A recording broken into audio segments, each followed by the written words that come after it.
अस्सलाम वालेकुम सज्जनों बेलियो। इलैक्शन सिर ते ने, बड़े रोले शोले पै रहे ने, बड़े बड़े पाटे खान बने हुए ने। कोई कहता है वो कैंडीडेट मेरा, कोई कहता वो कैंडीडेट मेरा। इस वाले नाल अज मैं भी तुहानूं कुछ नसीहतां करना चाह रहा, कुछ गल्लां सुनानियां चाह रहा। भावें तुहानूं कौड़ियां ही लगन, लेकिन होणगियां हकीकत, झूठ नहीं होणगियां। देखो असी जिहड़ी आवाम है बड़ी बेवकूफ़, बल्कि परले दर्जे की बेवकूफ़ है। असी चंद दिन ड्रामा देखते हैं, उस ते अमल करते हैं, हर के वो सिर्फ होंदा एक ड्रामा ही है, उहदे चों सानूं मिलता कुछ नहीं। असी उस साइड के पिछे लगने हैं जिंदा कोई वजूद नहीं, जिंदी कोई हकीकत नहीं। और जो साडे सामने हकीकत हुंदी है, जिंदा वजूद हुंदा है, असी उहदे ते कोई गौर नहीं करते। देखो मैं तुहाडे नाल ये गल करना चाह रहा कि कुछ महीने नहीं बल्कि हुण मौजूदा ही टाइम ला लो कि असी जिहड़ी आवाम, माड़ी आवाम, गरीब आवाम, तुसी ये देखो कि साडियां कुछ महीने पहले मावां भैणां किन्नियां जलील होईयां, लाइनां 'च लगियां, कतारां 'च लगियां, बल्कि इत्थों तिकर के कोई तो अपनी जान तो भी गईयां। अच्छा, उस तो बाद हट के असी खुद कई लोगों ने अपने घर के जेवर बेचे, कई लोगों ने अपने घर के डंगर बेचे, कई ने जो उन्होंने बेचारियों को एक अद्धा सोर्स सीगा अपनी रोज़ी का, किसी को कट्टी सी, किसी को वच्छी सी, किसी को बकरी सी, वो बेचियां। असी लोगों ने लाइना च लग के बिल अदा किते, बिल तारे। अच्छा, असी उही लोग जेड़े इतना जलील होए हैं, इतना खराब होए हैं, इतना खवार होए हैं, अज उही लोग जिन्हां दियां मावां भैणां भी जलील होईयां, जेड़े खुद भी जलील होए, अज उही लोग उठ के सारे तो वड्डे पाटे खान बने हुए ने। उन्हां नूं समझ नहीं आती कि टुक्कर उन्हां नूं बड़ी मुश्किल नाल मिलदा रहा। कुछ दिन पहले हुण भी नहीं मिलता, हुण भी उन्हां दी जेब च कुछ नहीं, ते ओह लगदा इंज जिवें खुद इलैक्शन लड़न लगे ने। इलाके दे अंदर, वसेब दे अंदर रिश्तेदारियां भुल गए, माँ प्यो नूं भुल गए, भैन भरावां नूं भुल गए, इलाके दे तलक भुल गए कि जी मैं ते फलाणे बंदे दा वर्कर हाँ, फलाणे बंदे दा जिहड़ा ना उस बंदे दी कंपेन करनी है, यानी कि उस बंदे दे नां ते वो मरन जीण नूं तैयार है। हालांकि उन्होंने ये भी पता है कि मैं कुछ दिन पहले किन्ना जलील होया, कुछ दिन पहले कि हुण भी जलील हो रहा, हुण भी उनकी जेब च टका ही नहीं, उनके कोल कुछ भी नहीं, उन्होंने कुछ भी नहीं मिलना। लेकिन मैं ये नहीं कहता कि तुसी अपने वोट का हक अदा ना करो। मेरा कहने का मतलब यही है, वोट का हक अदा करो, वोट दो, वो लेकिन वोट देन की खातर तुसी ओ इख्तलाफ तो पैदा ना करो जिंदे मत्थे तुसी कल नूं, बल्कि 8 फरवरी नूं अगर इलैक्शन होना है, 8 फरवरी नूं तुसी एक दूजे के मत्थे लगना, सारा दिन इकट्ठियां बहना, एक पिंड च रहना, एक इलाके च रहना, उत्थे ही तुसी अपने आप नाल वैर बनाए हुए ने, उत्थे ही अपने आप एक दूजे के दुश्मन बन गए हो। इन्हां लोगों ने तुहानूं की दे देना है? इन्हां लोगों ने तुहाडे उत्ते किहड़ा हत्थ हक देना है? फर्ज करो तुहाडे घर च कल नूं कोई चोरी हो जाती है, डकैती हो जाती है, रात के 1 बजे हो जाती है, 2 बजे हो जाती है, तो कूक मारोगे या चीख मारोगे या चीखो पुकार करोगे तो तुहाडे ते कौन आएगा? पहले वो बंदा वसेबी उठ के आएगा या वो जिहड़ा कैंडीडेट है वो आ जाएगा? वो कैंडीडेट तो तुहानूं ये नहीं समझ आती कि 5 सालों के अंदर वो तुहाडे कोल इलैक्शनां दे दिनां च भी अगर तुसीं किसी पसमानदा इलाके च रह रहे हो, किसी छोटे मोटी बस्ती च रह रहे हो, तो एक अद्धी दफ़ा आएगा, वो भी बड़ी मुश्किल दे नाल। अच्छा, फिर सब तो वड्डी गल है कि उन्हां लोगों नूं लोड़ ही नहीं कंपेन करन दी, उन्हां लोगों नूं जरूरत ही नहीं कंपेन करन दी।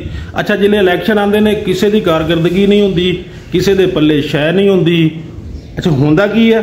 मैं पिंड च जी, ठीक है, मैं क्या जी, मैं फर्ज करो मुस्लिम लीग नून का बंदा जी उन्होंने सपोर्ट कर रहा, तो मैं कहना जी मैं तो उनके नाल हाँ, मैं उनकी सपोर्ट करनी है, मैं उनकी खातर मैं मरन जीना है, मैनू वोट दो। यानी कि वो नहीं लड़ रहा होंदा, मैं लड़ रहा हूँ इलैक्शन। फिर अगर की होना जी, असी उत्थे मुकाबलेबाजी करनी है पिंड दे विच, आपस दे विच एक दूजे के मुखालफ होना है, आपस च एक दूजे को इंज समझना है जिवें असी एक दूजे के कातल है।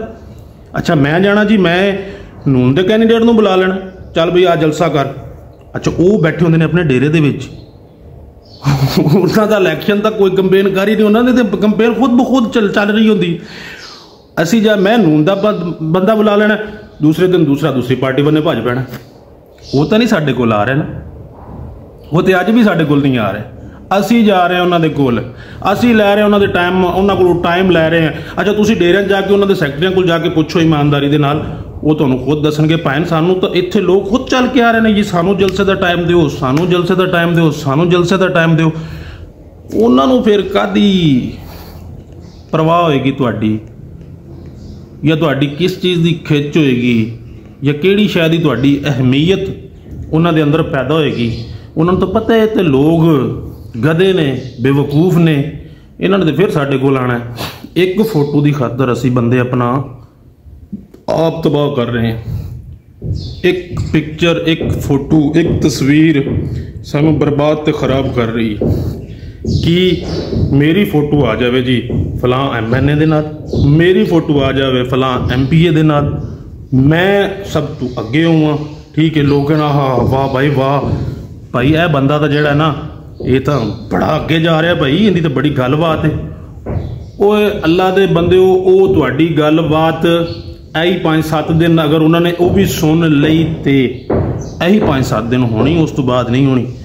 ਉਸ ਤੋਂ ਬਾਅਦ ਤੁਸੀਂ ਉਹਨਾਂ ਨੂੰ ਲੋਕਾਂ ਨੂੰ ਮਿਲਣਾ ਜਿਨ੍ਹਾਂ ਨਾਲ ਤੁਸੀਂ ਜ਼ਿੰਦਗੀ ਗੁਜ਼ਾਰ ਰਹੇ ਹੋ, ਜਿਨ੍ਹਾਂ ਦੇ ਨਾਲ ਤੁਸੀਂ ਰਹਿ ਰਹੇ ਹੋ, ਇੱਕ ਵਸੇਬ 'ਚ ਰਹਿ ਰਹੇ ਹੋ, ਇੱਕ ਇਲਾਕੇ 'ਚ ਰਹਿ ਰਹੇ ਹੋ, ਇੱਕ ਗਲੀ 'ਚ ਰਹਿ ਰਹੇ ਹੋ, ਇੱਕ ਸ਼ਹਿਰ 'ਚ ਰਹਿ ਰਹੇ ਹੋ, ਇੱਕ ਮੁਹੱਲੇ 'ਚ ਰਹਿ ਰਹੇ ਹੋ। ਤੁਸੀਂ ਇੱਕ ਦੂਜੇ ਦੇ ਕੋਲ ਵੀ ਆਉਣਾ ਹੈ, ਤੁਸੀਂ ਇੱਕ ਦੂਜੇ ਦੇ ਕੰਮ ਵੀ ਆਉਣਾ ਹੈ, ਤੁਸੀਂ ਇੱਕ ਦੂਜੇ ਦਾ ਦੁੱਖ ਵੀ ਵੰਡਣਾ ਹੈ, ਸੁੱਖ ਵੀ ਵੰਡਣਾ ਹੈ। ਦੇਖੋ, ਮੈਂ ਤੁਹਾਨੂੰ ਅੱਜ ਇਹ ਗੱਲਾਂ ਇਸ ਵਜ੍ਹਾ ਤੋਂ ਕਰ ਰਿਹਾ ਕਿ ਇਹਨਾਂ ਗੰਦੇ ਸਿਆਸੀ ਮਫਾਦਾਤ ਦੀ ਵਜ੍ਹਾ ਤੋਂ, ਜਿਨ੍ਹਾਂ ਦੇ ਵਿੱਚ ਤੁਹਾਨੂੰ ਕੁਝ ਨਹੀਂ ਲੱਭਣਾ। ਆਪਣੇ ਜ਼ਾਤੀ ਤਲਕਾਤ ਖਰਾਬ ਨਾ ਕਰੋ, ਆਪਣੇ ਆਪ ਨੂੰ ਬਰਬਾਦ ਨਾ ਕਰੋ, ਆਪਣਾ ਤਲਕ ਬਣਾਓ, ਆਪਣਾ ਤਲਕ ਬਹਾਲ ਰੱਖੋ, ਆਪਣੇ ਰਿਸ਼ਤੇਦਾਰੀਆਂ ਕਾਇਮ ਰੱਖੋ। ਇਹਦੇ ਵਿੱਚ ਤੁਹਾਨੂੰ ਇਹੀ ਕੰਮ ਆਣੇ ਨੇ, ਨਾ ਕਿ ਉਹ ਕੰਮ ਆਣੇ ਨੇ। ਉਹ ਤੁਹਾਡੇ ਕੋਲ ਅੱਜ ਆ ਰਹੇ ਨੇ, ਉਹ ਵੀ ਬੜੀ ਮੁਸ਼ਕਲ ਦੇ ਨਾਲ, ਉਹ ਵੀ ਤੁਸੀਂ ਖੁਦ ਜਾ ਕੇ ਉਹਨਾਂ ਨੂੰ ਬੁਲਾ ਰਹੇ ਹੋ ਤੇ ਉਹ ਆ ਰਹੇ ਨੇ। ਅਦਰਵਾਈਜ਼ ਮੇਰਾ ਨਹੀਂ ਖਿਆਲ ਕਿ ਤੁਹਾਡੇ ਕੋਲ ਫਿਰ ਵੀ ਆਣ। ਅੱਛਾ ਚਲੋ, ਖੁਦ ਵੀ ਆਣਗੇ ਤਾਂ ਉਹਨਾਂ ਨੂੰ ਅੱਜ ਥੋੜੀ ਬਹੁਤ ਤੁਹਾਡੇ ਨਾਲ ਗਰਜ਼ ਹੈ। ਕੱਲ ਨੂੰ ਤੁਹਾਡਾ ਕੋਈ ਮਰ ਜਾਵੇ, ਤੁਹਾਡਾ ਕੋਈ ਨੁਕਸਾਨ ਹੋ ਜਾਵੇ, ਨਫਾ ਘਾਟਾ ਹੋ ਜਾਵੇ, ਉਹਨਾਂ ਨੇ ਤੁਹਾਡੇ ਕੋਲ ਨਹੀਂ ਆਣਾ ਜੀ। ਅੱਜ ਇਹਨਾਂ ਨਹੀਂ ਆਣਾ ਜਿਹੜੇ ਤੁਹਾਡੇ ਨਾਲ ਤੁਹਾਡੇ ਰਿਸ਼ਤੇ ਨੇ, ਤੁਹਾਡੇ ਵਸੇਬ ਦੇ ਤਲਕ ਨੇ। ਤੁਸੀਂ ਇੱਕ ਦੂਜੇ ਨਾਲ ਬਹਿਣਾ ਵੀ ਹੈ, ਉੱਠਣਾ ਵੀ ਹੈ, ਇੱਕ ਦੂਜੇ ਦੇ ਸਾਰੇ ਦੁੱਖ ਸੁੱਖ ਵੰਡਣੇ ਨੇ। ਲਿਹਾਜ਼ਾ ਮੈਂ ਤੁਹਾਡੇ ਅੱਗੇ ਇਹ ਸਾਰੀਆਂ ਗੱਲਾਂ ਇਸ ਵਜ੍ਹਾ ਤੋਂ ਰੱਖੀਆਂ ਨੇ ਕਿ ਆਪਣਾ ਆਪ ਵੇਖਿਆ ਕਰੋ, ਗਿਰੇਬਾਨ ਦੇ ਅੰਦਰ ਜਾਤੀ ਮਾਰੋ ਕਿ ਇਹ ਜਿਹੜਾ ਤੁਸੀਂ ਜਿਤਨਾ ਜ਼ਲੀਲ ਹੁੰਦੇ ਹੋ, ਇਸ ਦੇ ਬਾਵਜੂਦ ਵੀ ਤੁਸੀਂ ਸਭ ਤੋਂ ਵੱਡੇ ਪਾਟੇ ਖਾਨ ਬਣੇ ਹੁੰਦੇ ਹੋ। ਤੁਸੀਂ ਇੱਕ ਦੂਜੇ ਨੂੰ ਮਾਰਨ ਤੇ ਵੀ ਤੁਲੇ ਹੁੰਦੇ ਹੋ, ਮਰਨ ਜੀਣ ਤੇ ਵੀ ਤੁਲੇ ਹੁੰਦੇ ਹੋ ਕਿ ਅਸੀਂ ਭੈਣ ਜਿਹੜਾ ਨਾ ਪਿੱਛੇ ਹਟ ਜਾਓ, ਬਸ ਕੋਈ ਨਾ ਸਾਨੂੰ ਪੁੱਛਣ ਵਾਲਾ ਹੋਵੇ। ਅਸੀਂ ਤਾਂ ਜਿਹੜਾ ਨਾ ਇਸ ਕੈਂਡੀਡੇਟ ਦੇ ਪਿੱਛੇ ਆਪਣੇ ਆਪ ਨੂੰ ਵੀ ਫਨਾਹ ਕਰ ਦਿਆਂਗੇ, ਬਰਬਾਦ ਕਰ ਦਿਆਂਗੇ। ਭਾਈ ਕਿਉਂ, ਕੀ ਜ਼ਰੂਰਤ ਹੈ? ਵੋਟ ਦਾ ਹੱਕ ਹੈ, ਅਦਾ ਕਰੋ। ਨਜ਼ਰਿਆਤੀ ਵੋਟ ਦੇਣਾ ਹੈ, ਇਲਾਕਾਈ ਵੋਟ ਦੇਣਾ, ਤੁਹਾਡਾ ਹੱਕ ਹੈ, ਤੁਹਾਡਾ ਜ਼ਮੀਰ ਹੈ, ਅਦਾ ਕਰੋ। ਲੇਕਿਨ ਉਸ ਵੋਟ ਦੇ ਪਿੱਛੇ ਉਸ ਹੱਦ ਤੱਕ ਤੇ ਨਾ ਜਾਓ ਜਿੱਥੋਂ ਵਾਪਸੀ ਆਣਾ ਮੁਸ਼ਕਿਲ ਹੋ ਜਾਏ। ਅੱਲਾ ਮਾਫ ਕਰੇ। ਦੇਖੋ, ਇਲੈਕਸ਼ਨਾਂ ਦੇ ਵਿੱਚ ਕਿਤਨੀ ਕਤਲੋ ਗਾਰਤ ਹੋ ਜਾਂਦੀ ਹੈ, ਕਿਤਨੇ ਲੋਕਾਂ ਦਾ ਜਾਨੀ ਨੁਕਸਾਨ ਹੋ ਜਾਂਦਾ ਹੈ ਕਿ ਆਇਆ ਕਿ ਉਹ ਕਦੀ ਵਾਪਸ ਮੁੜਿਆ। ਜ਼ਿੰਦਗੀ ਬਾਅਦ 'ਚ ਪਛਤਾਵਾ ਬਣ ਜਾਂਦੀ। ਅੱਜ ਇਸ ਗੱਲ ਨੂੰ ਸੋਚੋ, ਇਸ ਤੇ ਗੌਰ ਕਰੋ ਕਿ ਆਪਣੇ ਜ਼ਾਤੀ ਤਲਕਾਤ ਤੁਸੀਂ ਖਰਾਬ ਨਹੀਂ ਕਰਨੇ ਇਹਨਾਂ ਵੋਟਾਂ ਦੇ ਪਿੱਛੇ। ਕੋਈ ਦੇਖੋ, ਮੇਰੀ ਗੱਲ ਸੁਣੋ, ਹਾਰ ਜਿੱਤ ਮੁਕੱਦਰਾਂ ਦੀ ਇਹ ਸਭ ਨੇ। ਸਾਨੂੰ ਸਾਰੀਆਂ ਪਾਰਟੀਆਂ ਦਾ ਪਤਾ ਹੈ, ਸਾਨੂੰ ਨਜ਼ਰੀਆਤ ਦਾ ਪਤਾ ਹੈ ਕਿ ਪਾਕਿਸਤਾਨ ਦੇ ਨਾਲ ਕੀ ਹੋ ਰਿਹਾ। ਦੇਖੋ, ਤੁਹਾਨੂੰ ਸਾਰਿਆਂ ਨੂੰ ਪਤਾ ਕਿ ਇੱਕ ਫਿਲਮ ਚੱਲ ਰਹੀ ਹੈ ਤੇ ਉਹ ਅਸੀਂ ਵੇਖ ਰਹੇ ਹਾਂ, ਠੀਕ ਹੈ। ਉਹਦਾ ਉਹ ਫਿਲਮ ਵੀ ਹੋਵੇ ਜਿੰਦਾ ਐਂਡ ਕੋਈ ਨਹੀਂ ਹੈ, ਠੀਕ ਹੈ। ਅਸੀਂ ਸਿਰਫ ਇਹ ਫਿਲਮ ਵੇਖੀ ਜਾਣੀ। ਇੱਕ ਆਂਦਾ, ਉਹ ਕਹਿੰਦਾ ਮੈਨੂੰ ਦਿਓ ਮੌਕਾ, ਮੈਂ ਤੁਹਾਡਾ ਹਾਲਾਤ ਸਵਾਰ ਦਿਆਂਗਾ। ਦੂਸਰਾ ਆਂਦਾ, ਕਹਿੰਦਾ ਮੈਨੂੰ ਦਿਓ ਮੌਕਾ, ਮੈਂ ਤੁਹਾਡੇ ਹਾਲਾਤ ਸਵਾਰ ਦਿਆਂਗਾ। ਕਿ ਉਹਨਾਂ ਕੋਲ ਪਹਿਲੇ ਮੌਕੇ ਨਹੀਂ ਆਏ? ਸਬਰੇ ਤਨਾ ਹਾਲਾਤ ਕਿ ਪਾਕਿਸਤਾਨ ਇਤਨਾ ਗਿਆ ਗੁਜ਼ਰਾ ਮੁਲਕ ਹੈ ਕਿ ਇਹਦੇ 'ਚ ਕੁਝ ਵੀ ਨਹੀਂ ਹੋ ਸਕਦਾ। ਮੈਂ ਕਹਿੰਦਾ ਇੱਕ ਇਮਾਨਦਾਰ ਬੰਦਾ 1 ਮਹੀਨੇ ਦੇ ਅੰਦਰ ਇਸ ਮੁਲਕ ਨੂੰ ਆਪਣੇ ਪੈਰਾਂ 'ਤੇ ਖੜਾ ਕਰ ਸਕਦਾ, ਲੇਕਿਨ ਕੁਝ ਵੀ ਨਹੀਂ ਹੋਣਾ। ਇਹ ਮੁਲਕ ਇੱਕ ਸਮਝ ਲਓ ਫਾਰਗ ਬੰਦਿਆਂ ਦੇ ਹੱਥ ਦੇ ਵਿੱਚ। ਇਹਨੇ ਇਸੇ ਤਰ੍ਹਾਂ ਕਠਪੁਤਲੀ ਬਣਿਆ ਰਹਿਣਾ। तो सारी जिंदगी इवें चलता रहना है। असीं अपने हत्थां नाल मेहनत करनी है, अपनी रोज़ी कमानी है। कोई मजदूरी कर रहा तो उन्हें मजदूरी करनी है, ठीक है। कोई अपना घर दे विच जानवरां दी कर रहा तो उन्हें जानवरां दी करनी है। यानी कि ਜਿਹੜਾ काम कर रहा ना, इस मुल्क के सियासतदानां ने, इन्हां लीडरां ने तुहानूं ये नहीं कहना कि यार तुसीं अज मेरा साथ दिता, चलो मैं तुहानूं अज ना तुसीं मजदूरी कर रहे हो, मैं मजदूरी तो चुक के तुहानूं एक अच्छी जॉब दिलवा देना वा। कुछ नहीं होना। अपने तल्लकात कायम रखो। मैं बार बार कह रहा, अपने तल्लकात मत खराब करो। इन्हों तुसीं इवें बना के रखो। देखो तुहाडा दुख सुख तुसीं आपां ही एक दूजे नाल वंडना, इन्हां ने आके नहीं वंडना। लिहाजा मेरी मिहनती, मेरा अज दा इतना तुहाडे नाल गल करना, इहदा मतलब यही है कि तुसीं बंदियां ने इस सिलैक्शन की खातर अपने मरासलात, अपना नज़मो सब बिल्कुल नहीं खराब करना। अपने आप नूं तुसीं एक दूजे दे नाल उवें ही रखना। वोट जिधर मर्जी पा दो, जिंदा जिधर दिल करे उधर पा दो, लेकिन अपने तल्लकात नूं कायम रखना है। मैं अज काफ़ी दिनों तो ना मैं नोट कर रहा सी, बड़े मसाइल चल रहे हैं मेरे अपने इलाके भी चल रहे हैं, इसलिए मैंने वीडियो बनाई। मैं सुबह नाल उठिया ही तो हाल तक मैं रजाई 'च ही बैठा हाँ, तो मेरा दिल किया कि मैं यार एक अपने दिल की गल लोगों तक पहुँचावां। तो अल्लाह मेरा मददगार कि किसी एक नूं भी ये गल समझ आ गई तो शायद मेरी मेहनत पूरी हो जाएगी। बस।